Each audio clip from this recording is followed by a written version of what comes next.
तर लग्नानंतर होईलच प्रेम या मालिकेमध्ये आपल्याला पुढे काव्य आणि पार्थ यांच्यामध्ये प्रेम होताना दिसणार आहे. त्याचप्रमाणे नंदिनी आणि जीवा यांच्यामध्ये सुद्धा प्रेम होताना दिसणार आहे. आणि त्याचबरोबर लग्नाआधी जीवा आणि काव्याचं एकमेकांवर प्रेम होतं हे सुद्धा घरातील सगळ्या सदस्यांना समजणार आहे. तर काय आहे सविस्तर माहिती, चला जाणून घेऊया. त्याआधी जर तुम्ही आपल्या चॅनलवरती नवीन असाल तर व्हिडिओला लाईक आणि आपलं चॅनल सबस्क्राईब नक्कीच करा. तर लग्नानंतर होईलच प्रेम ही मालिका प्रेक्षकांच्या आवडतीची मालिका बनलेली आहे.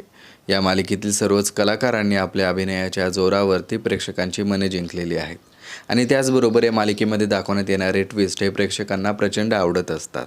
तर लग्नानंतर होईलच प्रेम ही मराठी मालिका इरमना रोजवे 2 या तमिळ मालिकेचा रिमेक आहे. आणि त्या तमिळ मालिकेमध्ये जे काही घडतं तेच आपल्याला या मराठी मालिकेमध्ये सुद्धा दाखवण्यात येतं. तर त्या मालिकेमध्ये आपल्याला असं दाखवण्यात आलेलं आहे की काव्याला हे लग्न आधीपासूनच मान्य नसतं. ती नंदिनीला आणि जीवाला सारखं सांगत असते की आपण घटस्फोट घेऊया. पण नंदिनी आणि जीवा मात्र घटस्फोट घेण्यासाठी तयार नसतात. जीवाचं आणि नंदिनीचं हे म्हणणं असतं की आता लग्न झालेलं आहे तर आता घटस्फोट घेऊ शकत नाहीत. ते नातं आता कसं तरी निभवावंच लागेल. आणि असं म्हणतच ते नातं निभावत राहतात. आणि मध्ये मध्ये आपल्याला असंही दाखवण्यात आलेलं आहे की जीवाचं कोणत्या तरी एका मुलीवर प्रेम होतं हे नंदिनीला समजलेलं असतं. पण ती मुलगी कोण आहे हे मात्र नंदिनीला माहीत नसतं. आणि मग त्या मालिकेमध्ये आपल्याला असं दाखवण्यात आलेलं आहे की यांच्या नात्यामध्ये अनेक अडचणी येतात. आणि या अडचणींमुळेच काव्या, पार्थ आणि जीवा आणि नंदिनी हे खूप जवळ येतात. आणि मग यामुळेच त्यांच्यामध्ये प्रेम होताना आपल्याला दाखवण्यात आलेलं आहे.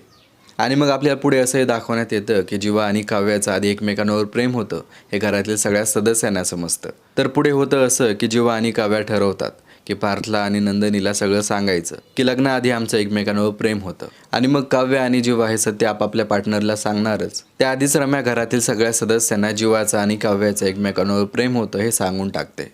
कारण रम्याला आधीच काव्यावरती संशय आलेला असतो की काव्याचं लग्नाआधी कोणत्या तरी एका व्यक्तीवर प्रेम होतं. आणि ही गोष्ट समजल्यानंतर नंदिनी आणि पार्थ खूप नाराज होतात. त्याचबरोबर घरातील इतर सदस्य सुद्धा खूप नाराज होतात. आणि मग त्यानंतर आपल्याला पुढे सगळं काय हळूहळू ठीक होताना दिसणार आहे.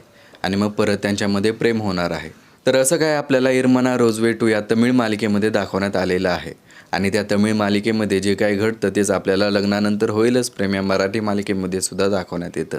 तर एकंदरीत पाहता आपल्याला पुढे चालून पार्थ आणि काव्यामध्ये तसंच जीवा आणि नंदिनीमध्ये प्रेम होताना दिसणार आहे. तर अशा प्रकारे या मालिकेची जी एंडिंग आहे ती आपल्याला हॅपी दाखवण्यात आलेली आहे. तर मालिकेमध्ये येणारा हा खूप मोठा ट्विस्ट आहे आणि तो तुम्हाला पाहायला आवडेल का, कमेंट करून नक्कीच कळवा. त्याचबरोबर जर तुम्ही आपल्या चॅनलवरती नवीन असाल तर व्हिडिओला लाईक आणि आपलं चॅनल सबस्क्राईब नक्कीच करा.